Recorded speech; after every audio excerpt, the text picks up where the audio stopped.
We installed a camera in our son's room to make sure he stayed in bed. On the third night, the camera sent a motion alert at 2:17 a.m. When I opened the app. I heard a voice whisper, "Don't tell them I'm here," and it wasn't my son's. I froze with my phone in my hand. The screen showed my son's room in night vision. Green, grainy, still. "Did you hear that?" I whispered. My wife sat up in bed. "Hear what?" I didn't answer. I turned the volume up. The room looked empty. My son was asleep on his side, blanket pulled to his chin. Then the camera picked up movement, not on the bed, near the closet.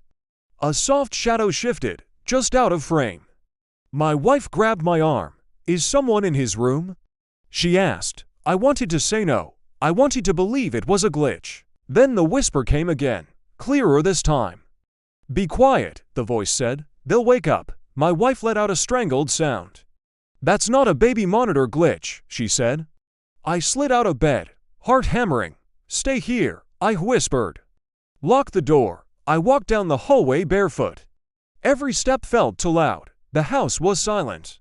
No footsteps, no breathing. I reached my son's door and slowly pushed it open. The room was empty. No one was there.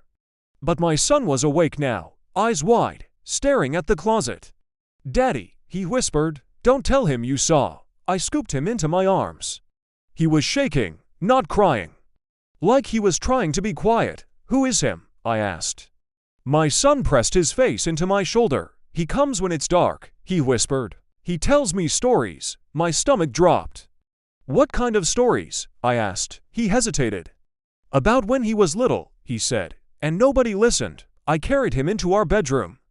My wife locked the door behind us. We sat on the bed, all three of us breathing too fast. "Did he touch you?" she asked, barely able to say the words.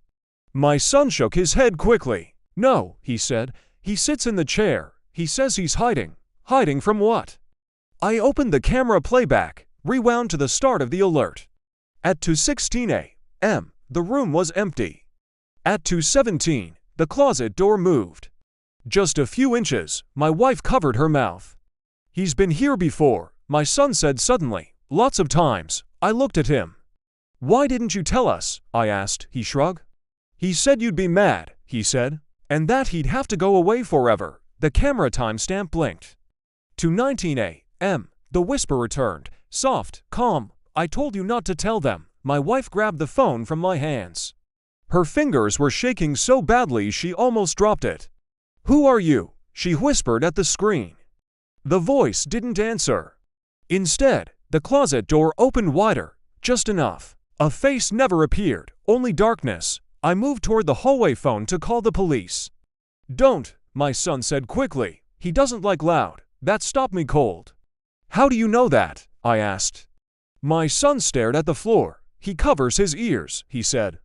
"When you yell at the TV." My wife started crying then. Silent, panicked. I turned the house lights on, one by one. Every room, every corner, nothing. But the camera kept recording. At 2:24 a.m., a shadow crossed the wall. Tall, slow, careful. My wife whispered, "He knows where the camera is." I checked the app settings.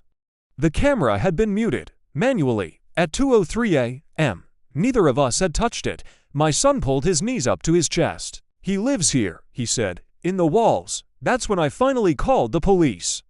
The police arrived fast, faster than I expected. They searched the house, closets, basement, attic, nothing. One officer stayed with us while the others checked outside. "Has anyone lived here before you?" he asked. "An older man," I said. "He died here, years ago." The officer paused. "In which room?" he asked. I pointed. "Our son's." The officer exchanged a look with his partner. "We've had calls from this address before," he said quietly. "Noise complaints, whispers, someone watching from windows." My wife clutched my hand. "But no one ever found anything," the officer continued. "Until now." They reviewed the footage, frame by frame. At 1:58 a.m., something changed. The camera adjusted its angle, just slightly. "That's not motion detection," the officer said. "That's a manual adjustment." I felt cold crawl up my spine. "He knows how to use it," I whispered. The officer nodded. "We found this," another voice called out from the hallway, "a loose vent cover." Screw marks, fresh, behind it, a narrow crawl space connecting to walls, blankets, food wrappers, a child's book. The officer looked at my son. Did he read to you? He asked gently. My son nodded. He said it was our secret, he whispered. He said secrets make families. The officer straightened. Not like this, he said. Then they found the final thing, a notebook. Pages filled with dates, times, notes. He listens when I speak softly. He's calmer when they fight. He trusts me now. My wife collapsed into a chair. The officer closed the notebook.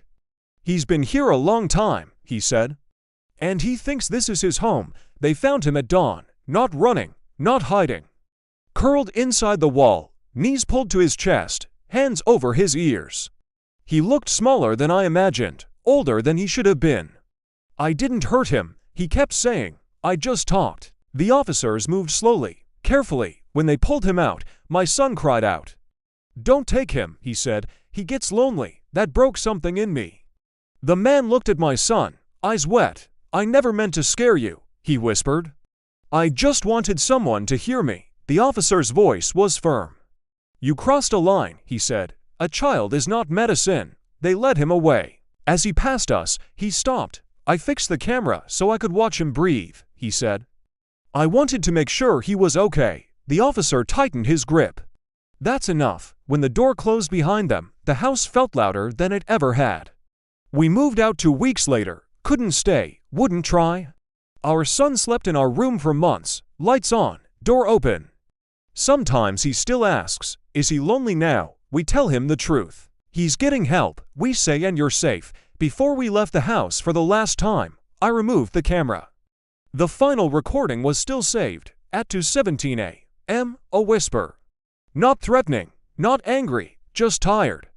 Good night, the voice said. I deleted it. Some things don't deserve to be remembered. This is Nightline. Sometimes the scariest monsters aren't hiding under the bed.